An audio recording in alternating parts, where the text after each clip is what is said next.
Jeff Buller's show. Today I have with me Jason Gladu, who's from Nashville, Tennessee, currently.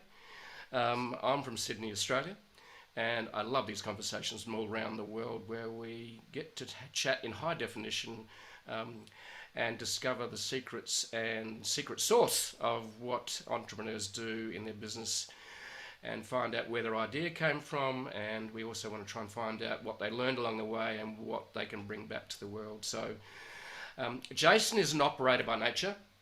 He's the president of Avani Media, one of the fastest growing demand generation and marketing agencies in the US, and an expert in content syndication, and we're going to talk more about that later, and B2B marketing. His company helps firms of all sizes, from startups with a Series A funding to Fortune 200 companies, to gain clients by developing targeted and personalised campaigns. He is constantly engaged in a war for talent. We've been talking a bit about this, is finding good people. It's a challenge at the moment. We don't know why, but we're going to talk about that. Trying to seek the best talent to raise the profiles of content marketing as a whole. Jason's been in digital marketing since 2009 and working for companies like Spiceworks, Ziff Davis and Mindshare. In addition to running Avani Media, he speaks on podcasts and at conferences when he can get to those during the pandemic, and usually on demand lead generation, and invests in commercial real estate, and we might have a little chat about that too. I've done that recently. And he also likes to talk about wine and whiskey and soccer. So that's very strange, Jason, that you actually want to talk about soccer and you're from the USA. But yeah, I noticed you haven't called it football, so that's a dead giveaway. Welcome to the show, Jason. Great to have you. Thanks for having me, Jeff. No, I've played soccer for probably 20 years, and a Liverpool fan. So, okay, I do watch the Premier League a little bit, not much. So, what's fascinating about football is that there are many different flavours of football, almost as many as ice cream, really. Because you've got the NFL, and you have world championships in America. That's what I really love, the fact that you have the world championships in America for the NFL. And we never get invited to actually be part of a world championship. World championships for teams that are just based in the US is what it seems like, which is always an interesting concept.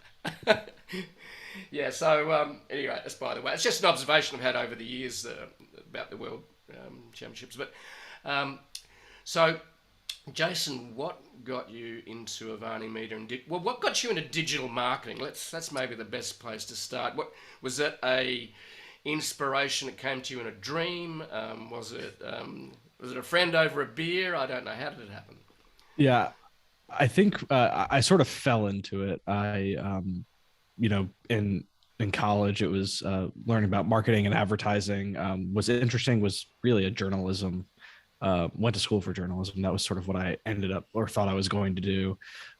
Realized that maybe I had better gifts of math and maybe some creative juices, but ended up kind of stumbling into demand gen when I worked at Mindshare, and was sort of working with clients in Facebook's sort of alpha stages of their advertising platform.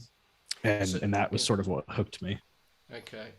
So tell us a bit about Mindshare and what they do. And yes, so Mindshare is a massive advertising agency, and when I was there, they were still very large. They're owned by one of the major holding companies, and I ended up working on for a German software company called SAP.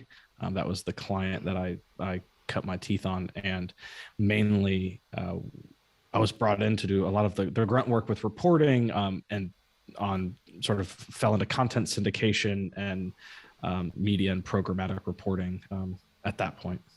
Okay. So, because the whole media industry has been sort of totally disrupted by social media, hasn't it? Mm-hmm.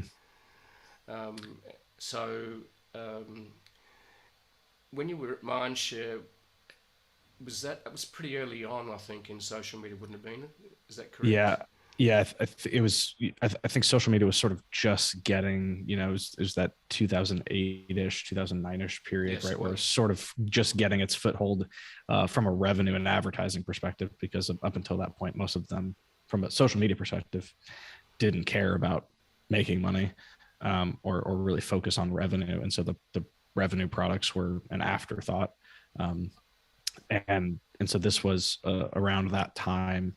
And then I think you look at like 2000, and I think it was probably like 2012 when Facebook started caring a little bit more about advertising and looking into like FBX, which was their extended like programmatic offering. They bought an ad exchange and some of those things. Yeah, yeah. It was certainly that was 2013-14. I noticed that the algorithms changed, and that was shortly after Facebook floated, went public, Mm-hmm. and of course. Public shareholders don't want to buy a company that actually doesn't make money. Um, so Yes, the which will be interesting with a lot of the I feel like there's a lot of the SPACs that are taking companies public now, that have that are worth more than a lot of, you're seeing like these EV car makers going public and being worth more than every other US car manufacturer combined, and they have no revenue. Yeah, well, there's one interesting fact. Yeah, I noticed that actually the other week, is that the major competitor Tesla, which is worth, and they're worth north of $100 billion now, have sold 56 cars. Yeah, it's Now, like a proof of concept. yeah, so I think I might do that. I might launch a proof of concept and say I'm a competitor to Tesla and raise maybe 150 billion. Yeah.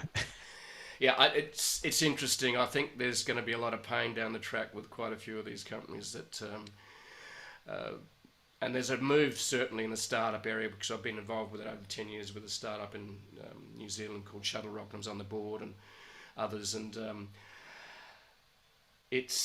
I think there is a move definitely towards startups that are 10 years old now, that Mm-hmm. actually are raising money because they've gone way beyond proof of concept. They've actually got predictable revenue streams and predictable business models that are much easier to put a value against. But there is so much money washing through the world, chasing any opportunity that moves almost, isn't it? It's really fascinating to watch. It is, and I always wonder if or when the market will start to value cash flow, or actually producing a profit, rather than companies just burning millions of dollars a quarter. And I think that will also be an interesting, if that tide changes, which I hope it does. But Well, I think it will. I think when the music stops, they're just wondering what's going to when happen. Yeah, yeah. it's just when the music stops. Mm-hmm. And we were talking a little bit about Ray Dalio from Bridgewater, and his Principles book, and his all new one on the principles of the three phases of internal conflict within nations, external conflict within nations, and then capital markets, and what's going to happen in the future based upon centuries of cycles of empires and power. And that's a book I've just started reading, and we talked a little bit about that before we got on the show. But we're living in interesting times with the pandemic, spiking things and stopping things. So let's talk a little bit about content. So you were at IDG, you were doing content, you did journalism. So content's obviously an important part of your psyche and what you think about. So and I noticed in one of your notes, some of your notes, you sort of talked about the importance of getting your content in the right places. Can we talk a little bit about that and content syndication? What's important for B2B lead and demand generation? That would be interesting. Yeah, I think that it's really important when we think about content, right, to think about what's the purpose of the content, right? It's sort of it goes without saying, but what are we really trying to achieve, and who's it for, and what part of the journey they're on? Because not everybody's at the same stage. It's not as linear as a funnel. as as much as we'd like to put it on a beautiful slide and make it look very clean and simple, we know that's just not the case. It's more like I think the term I use for content is not the funnel. It's like a matrix. Mm-hmm.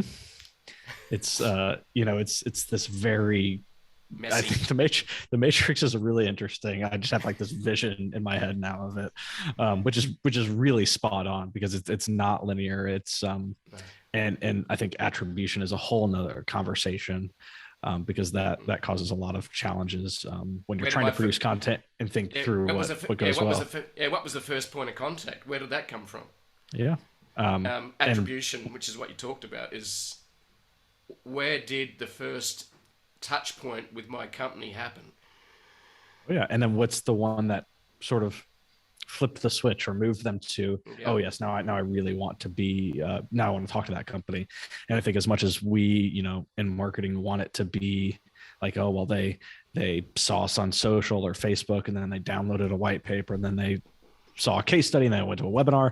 Like, we know that there's so much that happens outside of the attribution software, or outside of I think the term now a lot of folks are using is the dark funnel, right? What's happening in gated communities and in social that you can't track and don't see.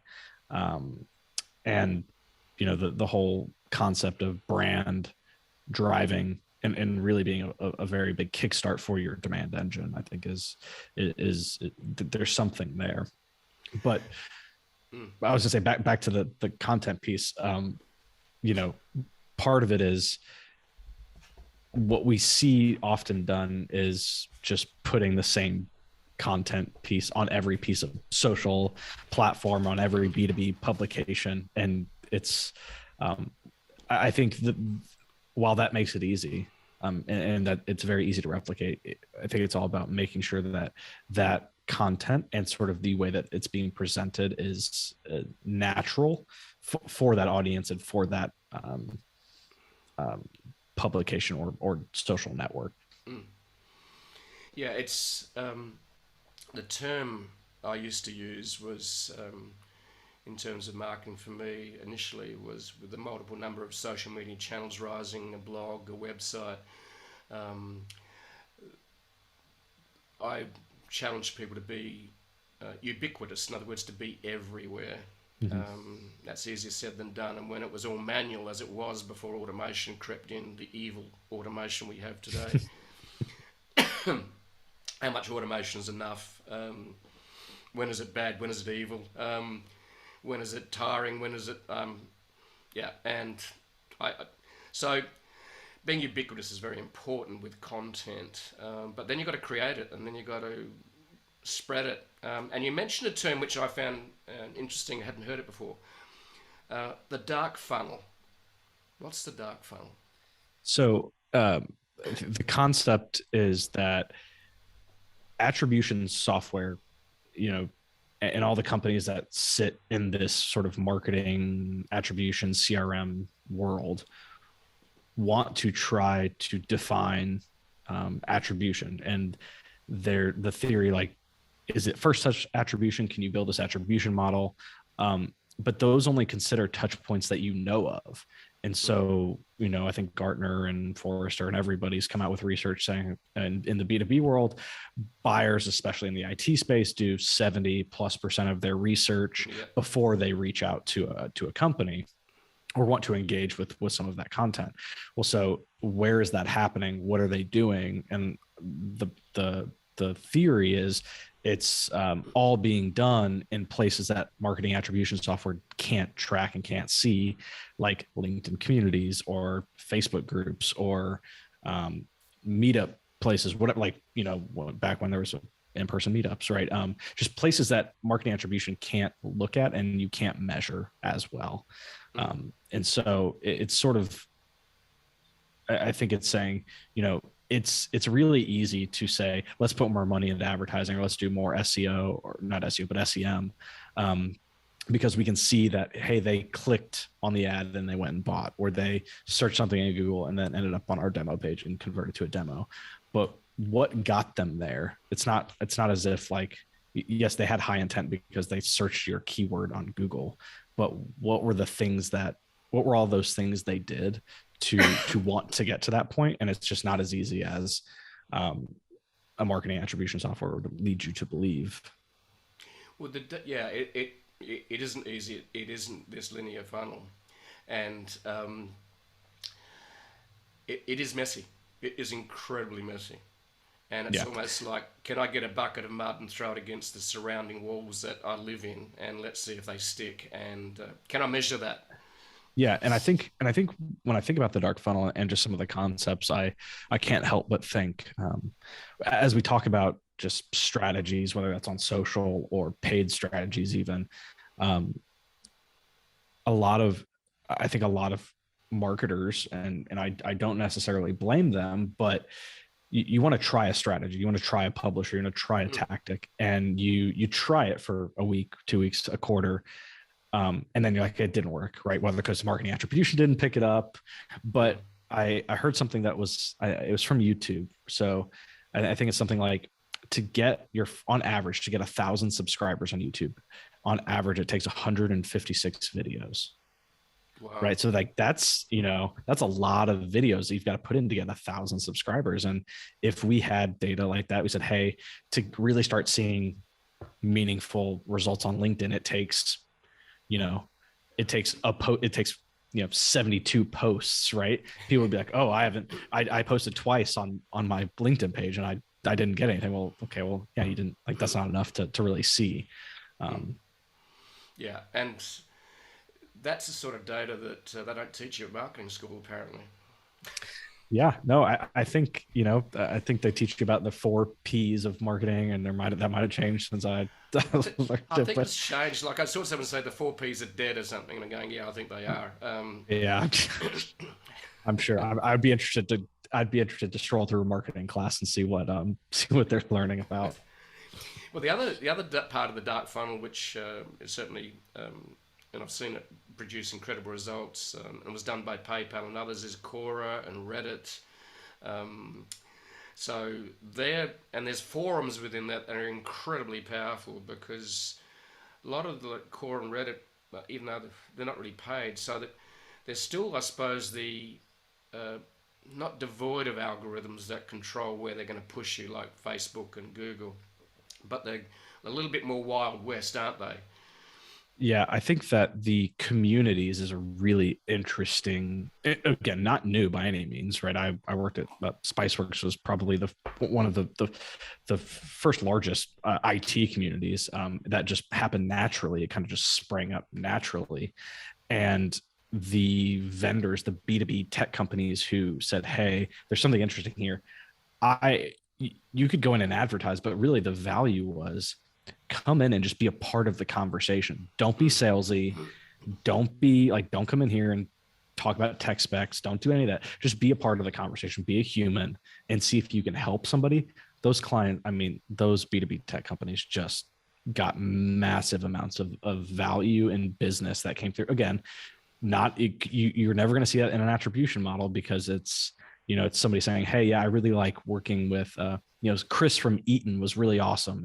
And he answered my questions and was just a really cool guy. So yeah, I'm going to go do business with Eaton now when I need to buy, my new UPSs or whatever it is. So I think those communities can be really, really powerful. I think Quora and Reddit, we're evaluating those for some customers on paid sides. But I think if brands, and whether you're B2B, B2C, I think there's just a ton of value in just spending time engaging with, current customers, future customers, or people in and around that space. Yeah, it's fascinating. There's a phrase which I rather like. A lot of companies are trying to create what we know as monthly subscription or annual subscription models, and so to get people to sign up to that, typically they join because of content, but they stay because of community. But communities take a lot of work, and they're natural and they're messy.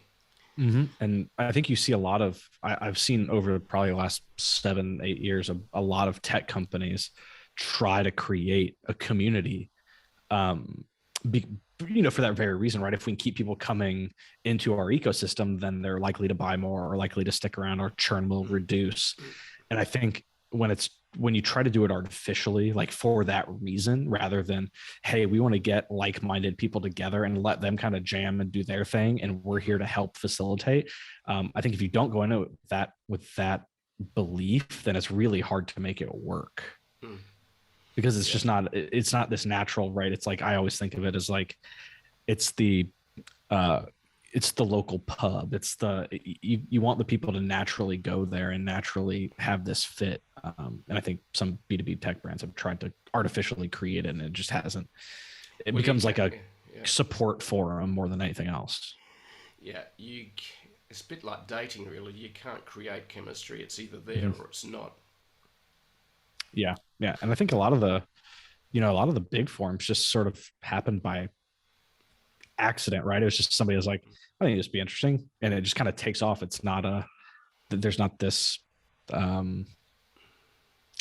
like it sounds bad, but there's not this like marketing angle to it, right? It was, you're just trying to get people with like-minded, whatever it is, whether they're trying to solve problems or talk about or answer questions like on Quora.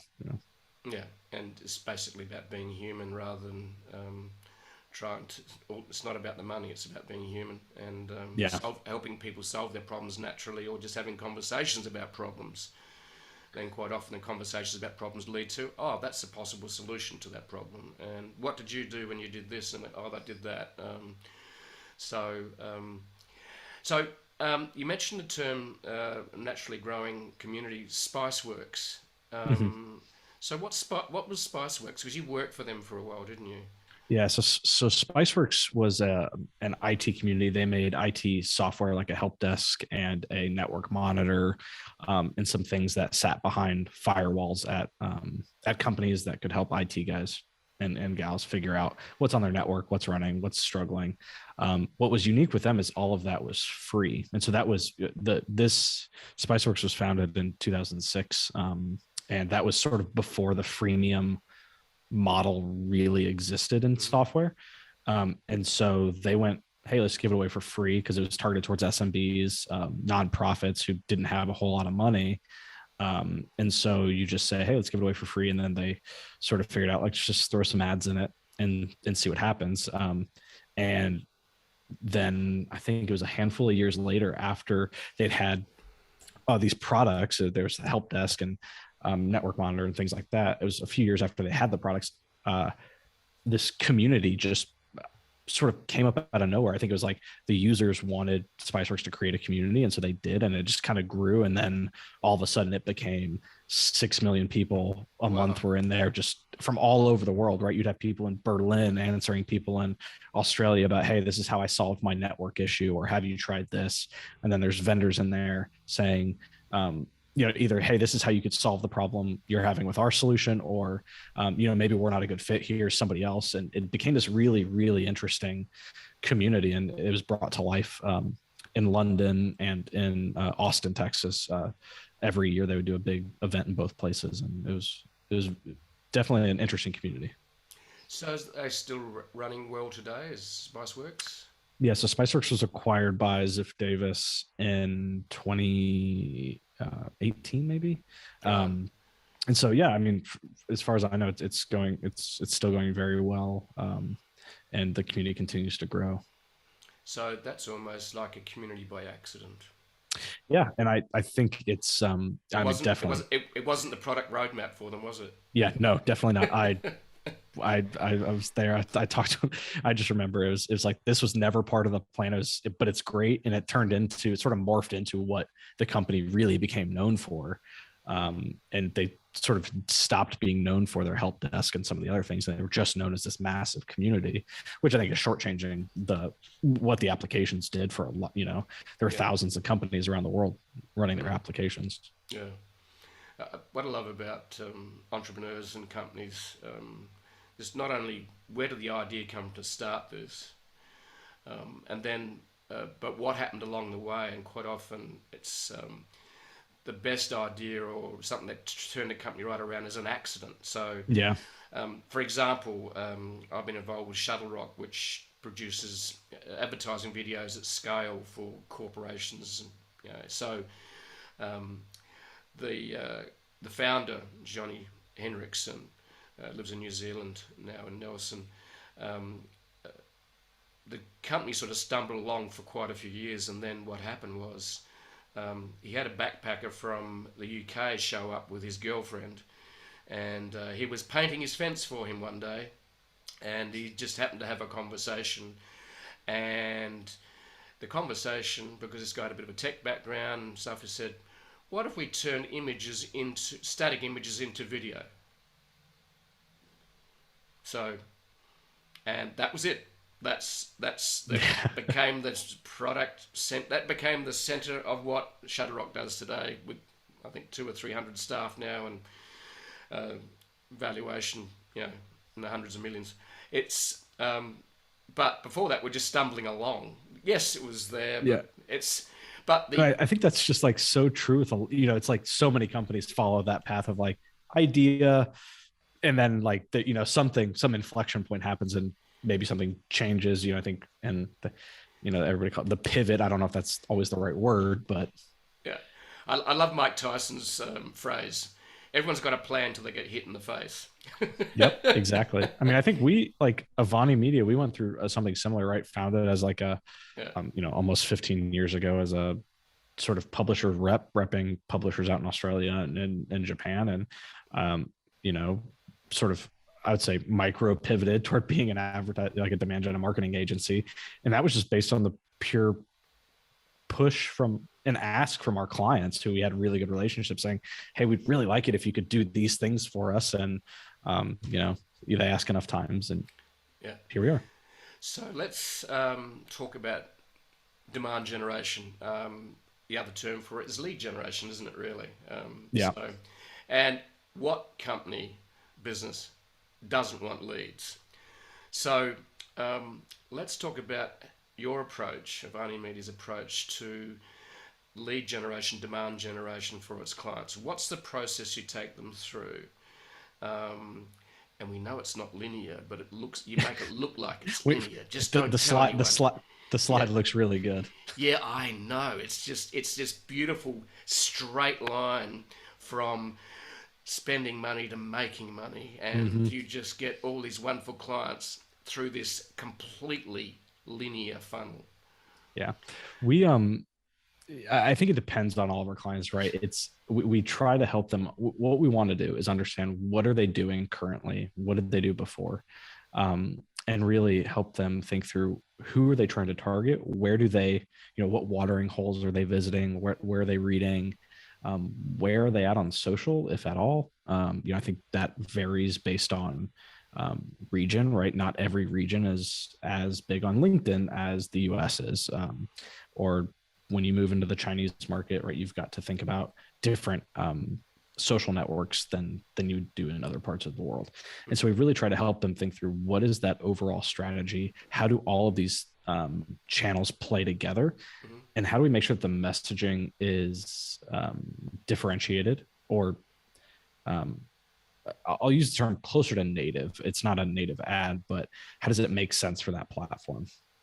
And then as we think through that and look at executing programs, how do you make sure that if you're reaching people, the same person on multiple, whether that's on Facebook, LinkedIn, whether it's on like IT News, which is an IT site in Australia, how do you make sure that you're moving that person and changing the ads they see based on either what they've consumed with you or around you contextually?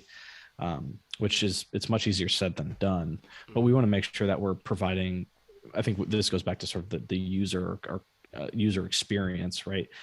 The better the experience that person has with your brand, the more they understand it, the more they understand that you can help solve their problem, and that you are marketing towards them as a human, not a company, or not as an IT manager, but as like an actual just person, the more likely they are to engage with your solution. So do you use technology to control that for you? Because there's a lot of platforms out there. There's a lot of different standards. So do you use technology to help you do that? I'm sure you do, but what do you use? We use a handful, and it sort of depends on what our clients' technology stack looks like, because oftentimes we're plugging into Marketo for marketing automation, or for sort of lead nurturing, Salesforce for making sure leads get to sales reps at a certain time. Yep. But there's a handful out there for retargeting. We've used everything from like a Madison Logic platform to a True Influence platform, which are mainly in the B2B tech marketing world. That's their sort of bread and butter space. Technology Advice is one that we've used their ABM tech stack for. Okay. So there's a lot of influencer platforms out there, isn't it? So there's a lot of influencers. And I heard the other day in my reading is that one company said that it found that a lot of influencers have a lot of reach, but they don't have a lot of engagement, I suppose. And I've noticed that as well with mine. The reach with me as well is that engagement and reach are two different things. Mm-hmm. And so what they're trying to do is they're trying to use sign up ambassadors rather than influencers. Mm-hmm. So that's a strange term actually, in the sense that ambassador really is a micro influencer. Right. And a micro influencer doesn't have reach, but they have very high engagement because they're only talking to 100 people, whereas an influencer is maybe talking to tens of thousands or hundreds of thousands or even millions. And so on the influencer side, do you, in the B2B space, do you encourage your clients to engage with those? Do you do ambassadors? I'd be interested in that because influencers are a hot topic. Yeah, I think we've had conversations with our clients about influencers, and a lot of our bigger technology clients have, whether they're called advocacy, a lot of them are called like advocacy programs where they've got whole teams that work with, I would call it the more the micro influencers. But I think it might've been when we were talking pre-show, but the B2B influencer I think is a really interesting concept. And I think I don't think it's necessarily new. But I think a lot of in the B2B space, right, there's not a whole lot of, unless you're just talking about SaaS platforms that cost $7-10 a month, there's not a whole lot of like discount codes or referral. Like there's the ecosystem for those referral concepts don't exist because you're selling $100 million data center, right? That like, yes, I'll take 25% of that. Thank you. So I think it's interesting to see how companies are thinking about approaching it, and whether that's, I know years ago before they split, HP had an advocacy team and program and software around how they manage their advocates and what templates and tools and tricks they gave them to reach out to their sort of groups of or spheres of influence. And I think it will be interesting to see how companies work with them, because it's especially tech companies that span the B2C and B2B markets. Because I think those groups, the B2C influencers, like I think about NVIDIA, who they sell game, their gaming sector is huge from a B2C perspective, but then they sell, very, very expensive technology to B2B companies. And those influencers aren't going to be the same. No, they won't be.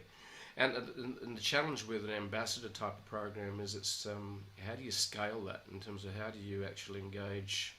Do you have to create tech for it? That's interesting.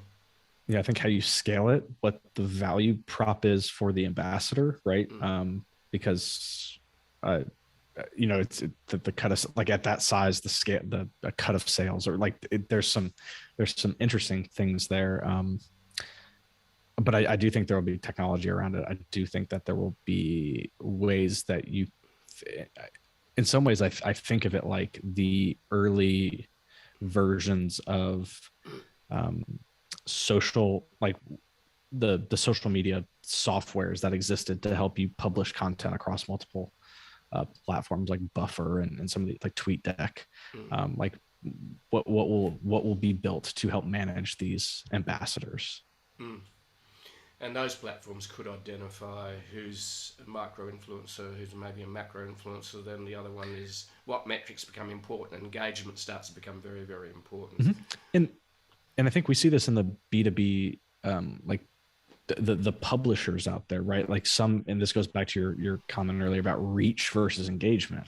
Some sites have massive audiences, but nobody's really clicking through on like articles or emails or anything. And then you say, maybe there's a smaller site that has, 100,000 people or 50,000 people. Maybe it started as a blog, right?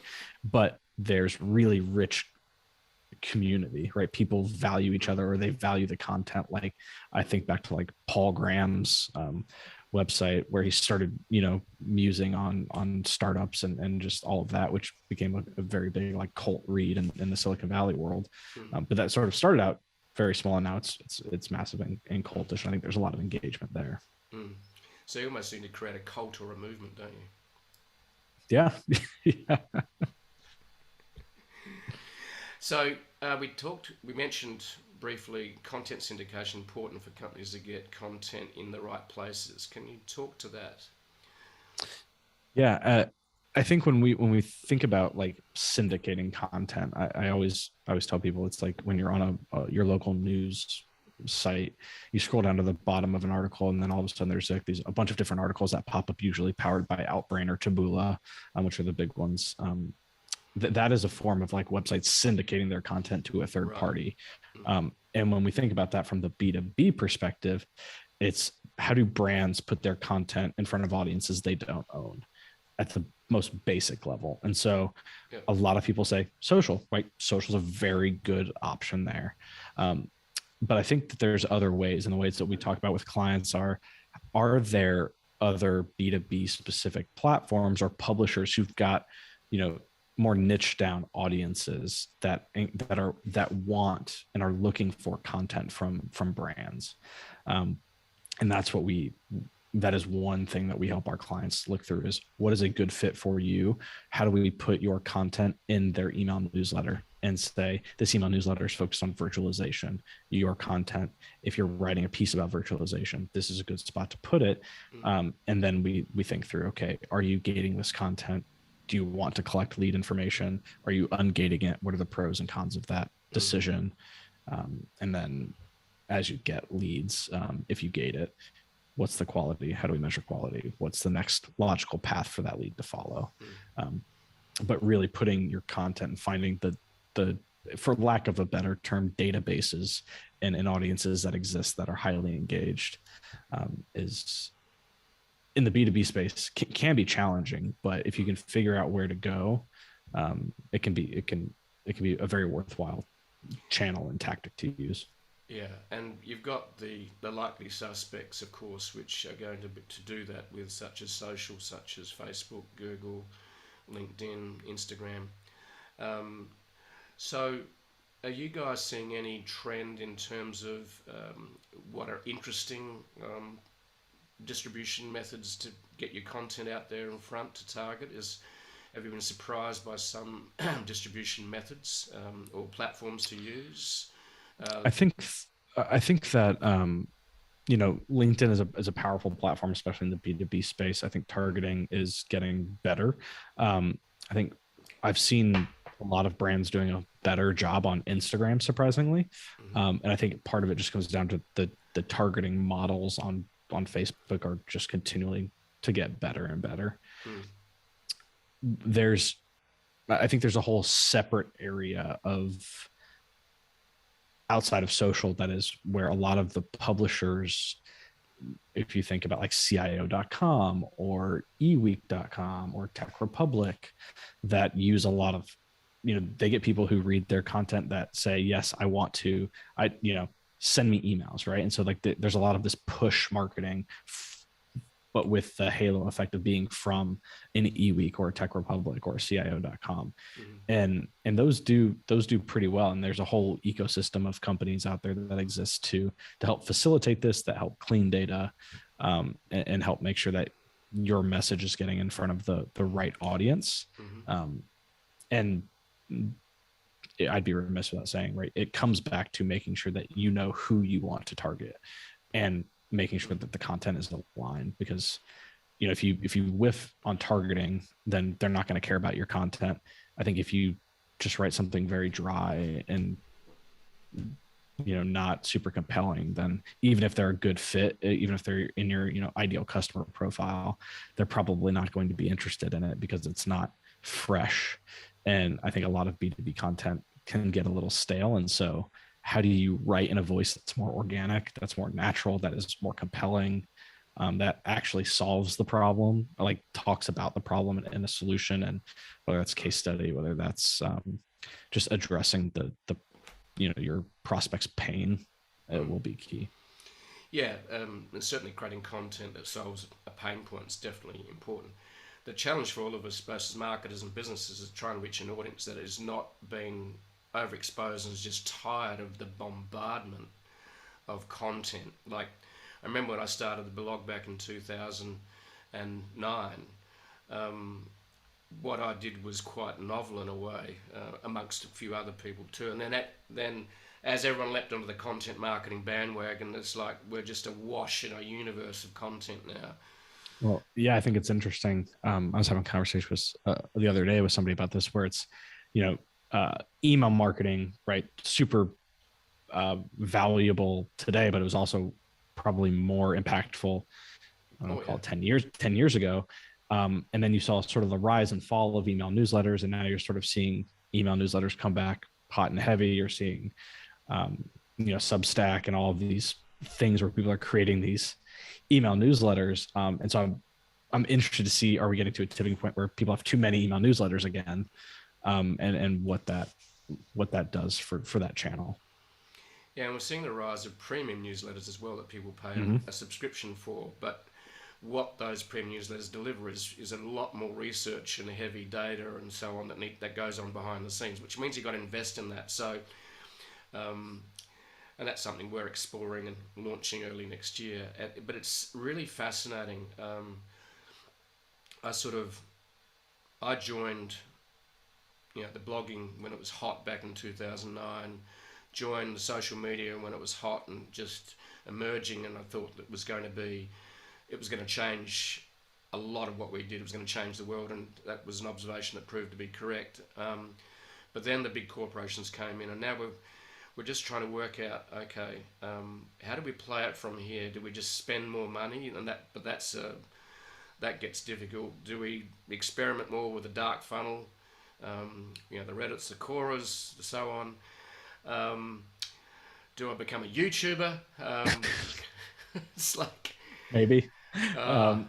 I mean, I think you're right. I think we always try to tell our clients when we're investing their money is, look, it would be remiss without saying we should carve off 20-25% of the budget to test new tactics, new places, new ideas. Because if we just sit and watch Quora and we just sit and watch Reddit and we don't do anything, even from a paid perspective, or we get people to engage, or whether that's on the brand side or on our side to engage, like, we're going to miss it. And you don't want to miss it, because you capture a lot of value, you build a lot of trust when you get into something early. And so you've got to always be looking for what's new, where's the attention, where's people's attention being diverted to or going now. TikTok, where's it going? Yeah, and then there was Clubhouse. That was another one that rose. Which rose, and I think it's around somewhere. Yeah. You've got to do that, but then you don't want to be get distracted by the shiny new toy syndrome. Yep, you've got to. I think you've got to pay attention, test, but yeah, you don't want to, put all your eggs in that basket, or and sort of stall the progress you've made on other channels that are producing results, whether you think those results are good or bad. We always say, like, just be on the lookout for new things. Let's set aside money to test, and if it works and we monitor over whatever the sales cycle is, 6-9 months for a lot of our customers, we can move money there or find other avenues to continue to test.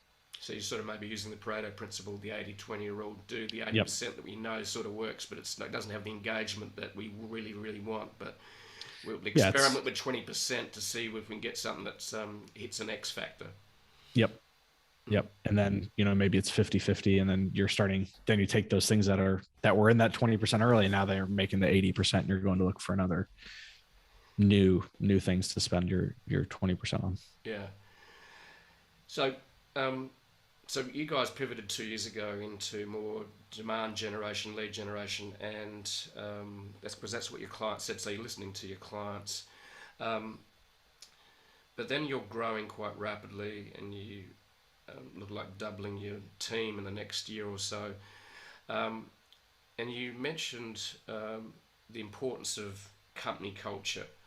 And it's something I'm exploring a lot more at the moment, because it's trying to create something where you feel that the team is really valued, that everyone can put in. And I love Ray Dalio's, one of his key revelations to me in his book Principles, which is quite a heavy read at 550 odd pages, but got some great insights. He credits a lot of his success to radical transparency. So, and radical transparency is where everyone feels safe to actually be able to share with the rest of the team ideas and what they think.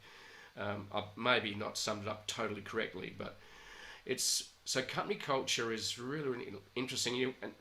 And you said you're having trouble hiring good people at the moment, and we don't know what that is, but we maybe have an idea. Yeah, I think hiring is a challenge for a lot of folks. I think when you're small and growing quickly, it could be you're competing with a lot of bigger brands. It's a brand and awareness challenge, and so there could be that. But I know big brands out there that are struggling to get the applicants for their SaaS sales roles that they used to get hundreds of people for. Now they're getting very little movement. It could be timing of the year as well. But back to the culture piece, I do think culture is critical. And I always, when I talk to my team, or I talk to recruiters, and I talk to folks, I'm like, I can train most of the skills that I need.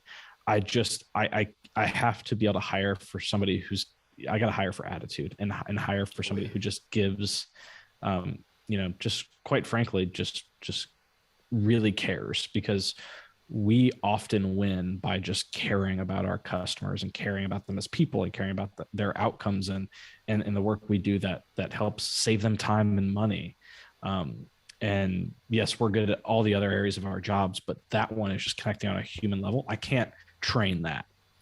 And I think because we lead with that, and that's our, a massive core value of ours, we default to, I wouldn't go as far to say as we have the radical transparency down to what Bridgewater has, but I think we do a really good job of being transparent, making sure people understand that so long as we're pulling all in the same direction and trying to solve the problem for the customer or for whatever our internal challenge is, if you step on somebody's toes, like, let's talk about it. But as long as we're moving and assuming positive intent and moving in the same direction, we're all going to get there, and we're all going to be great, and it's going to be fine. Yeah. The other challenge we have in the middle of what's been happening over the last 2 years with the pandemic is that we've moved very much to virtual work. Mm-hmm. How do you create culture in a very distributed environment and virtual workplaces? Yeah, I think it's interesting, because I've got some people very close to me who work completely distributed, right? The companies have been distributed for years before COVID. And I think that when there were ways people did it. When you could meet in person, you fly everybody out to the same area, you get together. But I think building it now and hiring and onboarding and training remotely, especially if you didn't come from if you sort of were thrust into being a distributed company and a remote company, is really challenging. And I think everybody sort of got tired of the virtual happy hours and the, all of those things. And what I leaned on was just maintaining the quote unquote open door policy. I'm always here, always ready to talk to anybody on my team about anything, make sure they felt supported, and trying to and this is just a personal thing for me, I feel like I do much better over video or real-time communication rather than written communication, which is we were chatting about asynchronous communication is maybe not ideal, but or I'm not as good at writing or as maybe as I'd like to be, but whether that's recording a Loom video and sending it out to that to a team or a person, because I knew that they weren't online at the time, that worked well for us to build a sense of togetherness and belonging, and help people understand that, like, just because you're sitting in the same four walls and you're not seeing anybody, like, we are here, don't feel alone. And I think we've carried some of those same principles even as we've sort of started getting back together a little bit, even though we have an office in Nashville, we get together, we've hired half of our team is remote, so it sort of doesn't, some of it doesn't matter. We still have to operate like we're distributed anyway. Yeah, and especially when we have a virtual team that's spread all around the world, and this is not unusual now. We've moved from being local to global over the last 10 15 years, in that you can work from anywhere, you can reach the world, because social media was a two-way conversation with the world, until Facebook put algorithms in place. Now you only talk to who they think you should be talking to, which are strange people that actually show up in your feed. You're going, I didn't know I was that engaged with them. But asynchronous communication, which is where you record it and share it, and anyone can watch it in their own time, because our team got together last night. We're from Hungary to New Zealand to Philippines to Australia.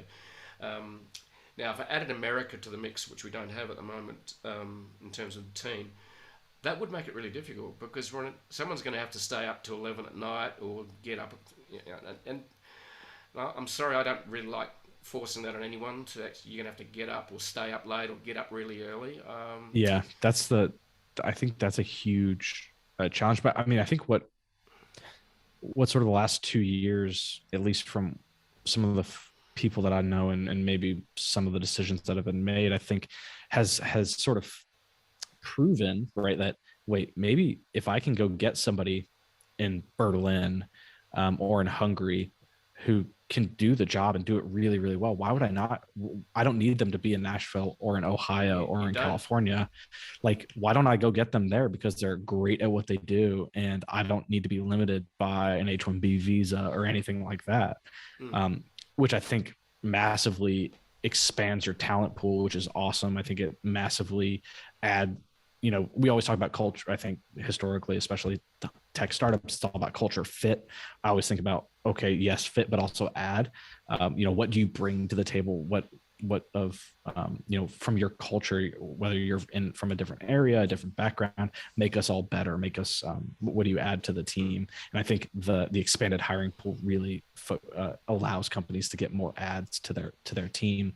But you do end up running into challenges of, like, how do I talk to everybody at the same time? Or do I, maybe you answer the question, do I need to do that? So, and I don't think that's solved. I think you see companies do, okay, everybody from, the West Coast of the US to, GMT, here's your all hands time. And that's, some people are a little bit inconvenienced, but mainly everybody's in their working hours. And then you do a separate one, and maybe the leadership team is the inconvenienced one now because they're staying up super late or super early to get to the, Australia, hours. Yeah. I don't know. There's no easy answer on a global distributed team. There is no easy answers.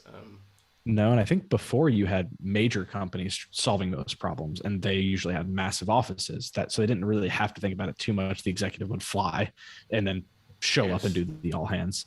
But now you have smaller companies, right, who can now hire anywhere in the world, and sort of that's more of the norm. And so now you don't have the massive people teams and infrastructure to maybe manage all of the time zone issues that existed before, but now are just being thrust on smaller teams. Yeah.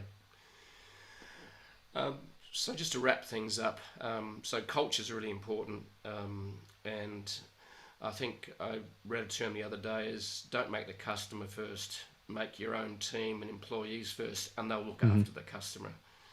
If Yeah. you make sure that you hire the right people with, and term you mentioned, which I love, is the right attitude, then the customer will be looked after. And it can be as simple as this. I remember I was in Tallinn, Estonia about 2 years ago, um, and I went to a restaurant. It was TripAdvisor's top restaurant. We managed to get in at about 9:15 at night, and um, as we sat down at the table, every one of the staff that served us actually crouched or sat next to us and were face to face with us, not instead of talking down to us. You know what? Just that simple tactic that had obviously been instilled into the team to actually communicate and make it really personal. Look, I remember it now, and it's over 2 years ago. Yeah. And I'm seeing it being done occasionally. It was done the other day to me in a restaurant as well, because we can all go to restaurants now, apparently. So, and I went, that's just really, it just changes the metric. It adds a chemistry that you just don't get by someone standing over you. Yeah. I think there's just some little things that you can do that Oh, add a tremendous amount of value and make that, you know, person to person, human to human connection. yeah. And if you hire the right attitude, and the big corporations and not legacy companies, a lot of them are being run from, and used to be the old principle of management, of walking around, the command and control. Yep. Um, and what we've realised with the pandemic is you've actually got to trust people, and if you've got the right people, then it sort of works rather nicely. Yeah. And yeah, I always say like if I make the hire, then I trust them, right? Like, because why would I hire somebody I don't trust? And so you have my trust until you hopefully never, but break it or lose it. yeah, Um, and so yeah, there's no need to walk around and do command and control. It's I hired you, you're to do your job, and I trust you that you're going to get it done. And if you need help, you will say something, and we'll check in frequently and make sure that you're being taken care of and you're being looked after, and you've got the tools and resources you need to grow as a person and help us grow as a company. yep. And actions speak louder than words. So One accountability. 100%. So actually, this is the actions we need to do as a team. We keep each other accountable, and actions deliver outcomes if you step into that every day. 100%. So, just a quick sum up.